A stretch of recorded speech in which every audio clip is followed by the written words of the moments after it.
Sindoor is only paused. So in a sense, the call to action, while it can happen anytime, while we hope war doesn't happen, but I think the navies have always to be prepared. We have seen that when it comes to critical technologies, we can't depend on anyone anymore. Indian Navy has been on quite an induction spree recently, with three new ships, in fact, joining in. And today, as we speak, even the Mahendragiri has been commissioned, INS Mahendragiri now. How do these additions strengthen the Navy, and what do they say about India's growing capabilities as an indigenous shipbuilding nation as well?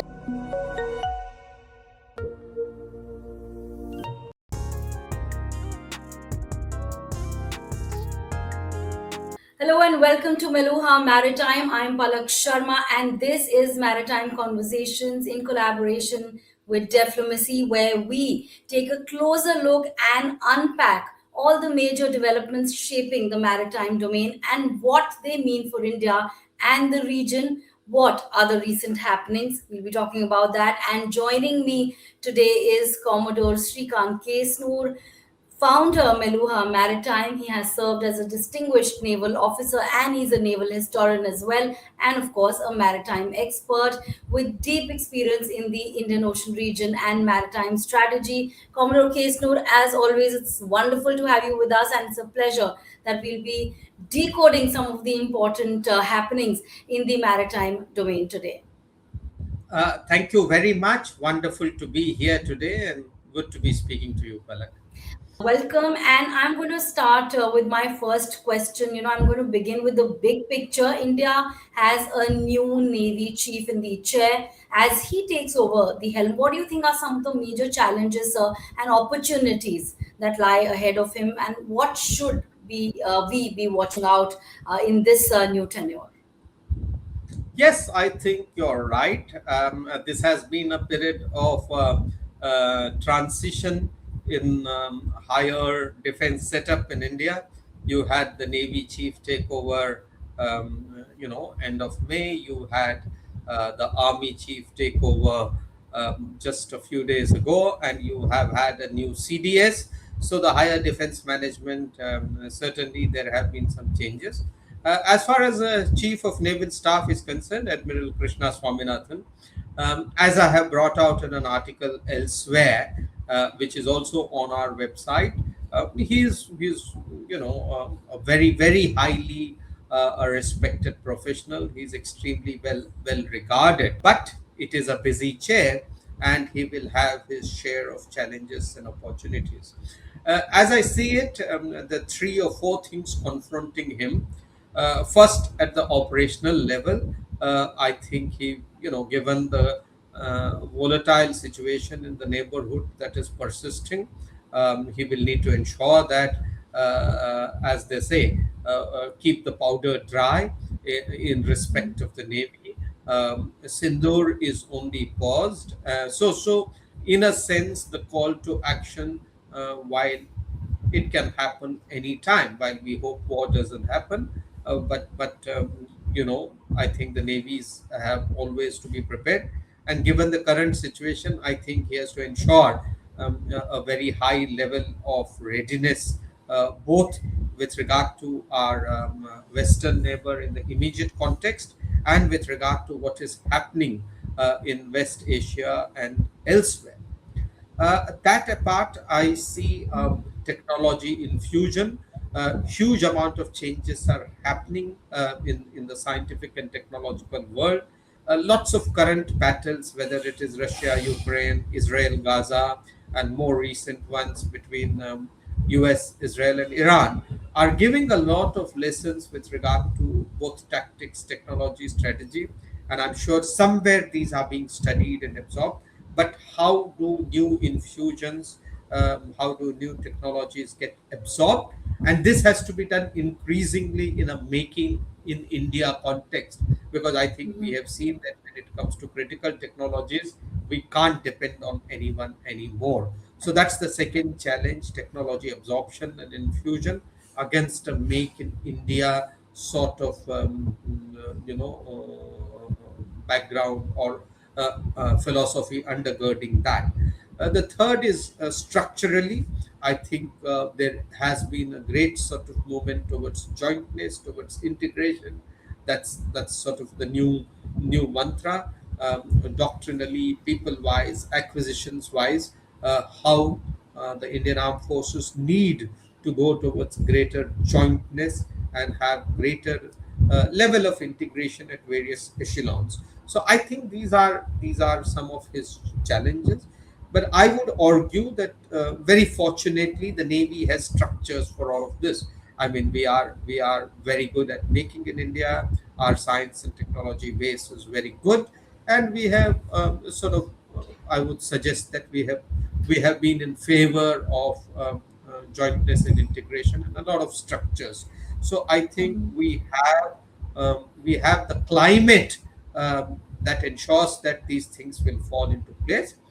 And at the same time, he has to continue with the traditional navy's, let's say, charter of roles, whether it is maritime diplomacy, whether it is humanitarian assistance, disaster relief, whether is the regional and global role that navies have by virtue of their character. I think all of that has to be preserved, nurtured, and nourished. And therefore, we can talk separately, but new ships recently being commissioned, all Right. of that adds to the feel good factor. But yes, I think he has a canvas ahead of him, and how he colors it largely depends upon how the Navy and his team sees it. But this is how I would think. Uh, are his main challenges and opportunities. Right. So a lot of new things also on his platter as chief. But since you mentioned West Asia, I'd like to touch upon that also briefly. We've seen tensions rise and then ease and then rise again recently, particularly around Iran. So from a maritime perspective, Commodore Kesnur, how do you read these developments? How concerned should we be about their impact on shipping, trade routes, and the wider Indian Ocean region? Of course, also talking about maritime security. In a somewhat lighter vein, this is both a good and a bad time for geopolitical experts and commentators, because while there's much to talk and discuss on, I think any sort of predictions are dangerous. In current atmosphere, I suppose the only thing we can say is certain is a huge level of uncertainty. Now you see, West Asia has been at best of times a very very volatile region, but at the same time it's a region wherein India has a lot of interest, and these interests, whether in terms of security of our energy flow, whether it is in diaspora, whether it's in our investments elsewhere, whether it is the long-standing relations we have had with countries in this region. All of them are very important to India, and therefore their management, so that we have stable structures without sort of getting involved in their conflicts, it has been one of India's biggest foreign policy challenges. Now, how does the Navy come in? Look, it's a very kind of direct, palpable, physical manifestation of India's power in those places. So when you deploy your naval ships there, in a way that you want to assure, say, India's energy flows, or you want to ensure that in case there is a crisis, you are able to respond. But yet at the same time, you are not a part of the immediate war. So I think naval ships will continue to be forward deployed wherever the Navy determines they can best be deployed. And at the same time, there's a wide range of maritime security challenges, whether it is piracy, whether it is proxy and non-state actors, and you see the Red Sea, Western Arabian Sea, the Gulf of Eden, the Gulf region. In some ways, they're all sort of contiguous, where one threat can move from one place to another, or situations can in one region can manifest themselves in another region. So the Indian Navy has its task cut out in terms of having our ships forward deployed to attend to a range of missions. And I think very recently, our ships have been involved in putting down piracy, rescuing some people caught elsewhere, in extracting a non-fired missile and saving a ship. So these are the sort of non-glamorous things that happen, but the Navy is, constantly involved. Um, Now we know, for example, that West Asia. We don't know if war will resume tomorrow. I mean, if you see the statements emanating today from President Trump and the Iranian side, they are talks are off and on. Everyone is threatening to go back to what was there before. Yet, whether they have the appetite for a full time war, we don't know. India would want supply chain resilience. India would want regular energy flows, and you would hope for the best there.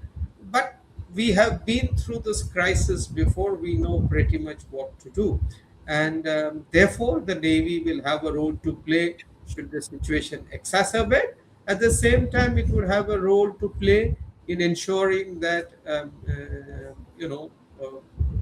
they are stable, and also in ensuring that our own interests there are preserved.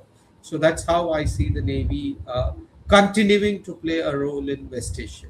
Absolutely. And since we are talking about that India's role in what is happening right now, I'd also like to touch upon the recent inductions. The Indian Navy has been on quite an induction spree recently, with three new ships, in fact, joining in. And today, as we speak, even the Mahendragiri has been commissioned, INS Mahendragiri now.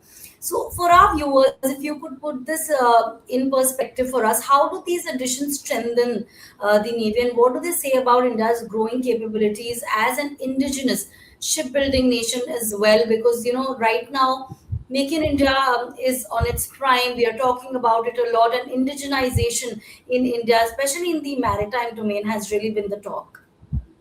Yes, and Palak, this demands a somewhat more elaborate answer, because you see, the Indian Navy has always prided itself on making in India. Our Make in India program, as I continue to say in various forums, begins in 1960 when we built the first small ship, the INS Ajay, and since then we have gone up in scales for magnitude to designing our own ships, and today we are amongst the 5 or 6 countries in the world that design and build their own aircraft carriers and nuclear submarines.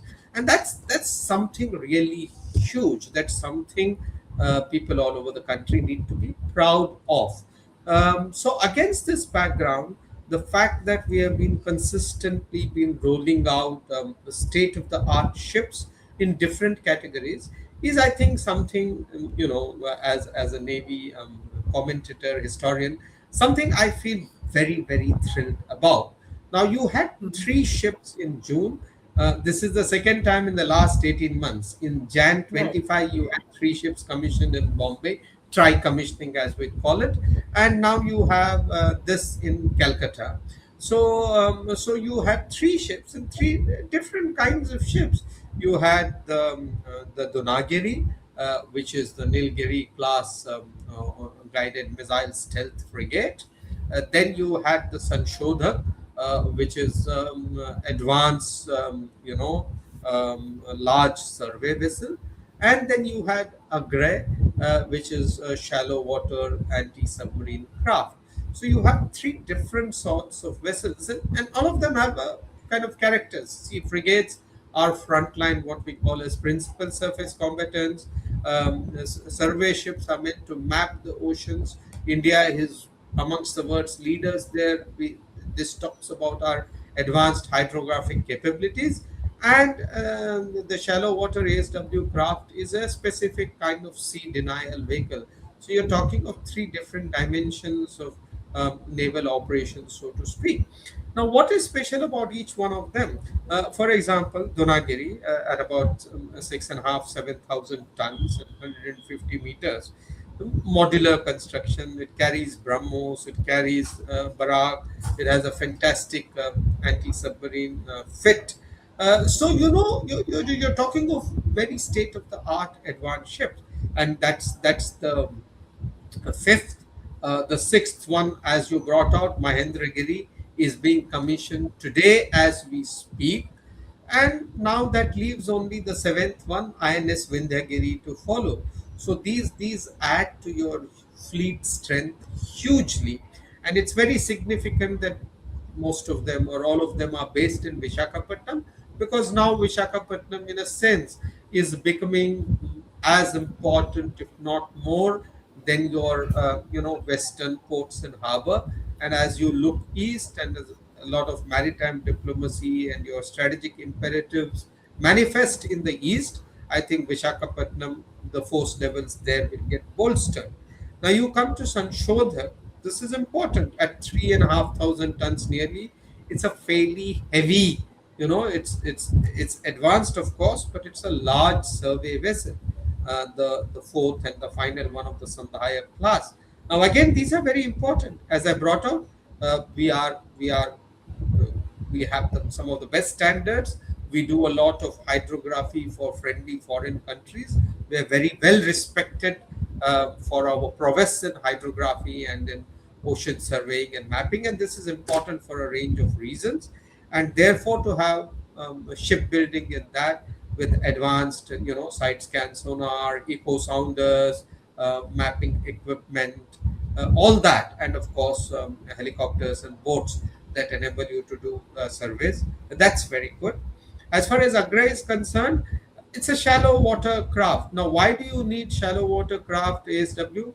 Because your traditional ships, they find it difficult to operate in shallow water. Shallow waters, the underwater medium is a little bit more crowded, so their sonars don't operate with peak efficiency there.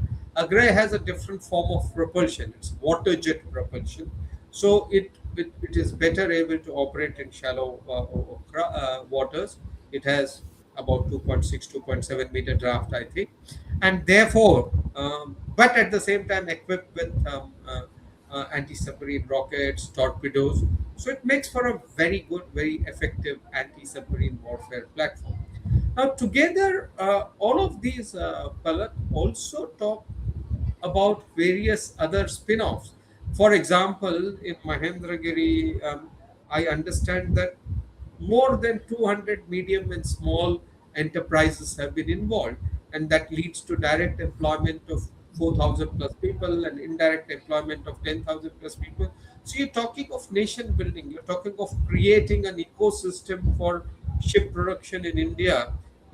Our Prime Minister has continuously been emphasizing this as a strategic part, not to see it merely in terms of adding numbers to our Navy, but as a very strategic industry. And I think by doing well there, I mean, we are poised to, I think, induct 19 or 20 ships in this year. And that's very good. Though, of course, I hope that we continue to keep this assembly line going. We need to put in more orders very soon for a newer generation of destroyers and frigates. And I'm sure the planners are looking at that. So, all in all, a very, very happy augury and a good development for us. Right, and since we are talking to you, I'll have to ask you this question. In fact, Prime Minister Modi's recent visit to Seychelles has once again brought the Western Indian Ocean also into focus. Now, you, sir, have served as the as India's advisor, defense advisor to Seychelles, and you're uniquely placed to answer this. So, I'm asking you, why do you think is Seychelles so strategically important to India? And what do visits like these tell us about India's engagement with other countries like Seychelles and Mauritius? Again, our Prime Minister has been taking quite some many visits, and since you know the country and that area so well, if you could just explain to our viewers what this really means at this point in time. Absolutely, and for once, I may even, refer to our notes and all, because so many things have been done and achieved. And as far as Sessions is concerned, of course, I have a very, very fond affection. It has a special place for me.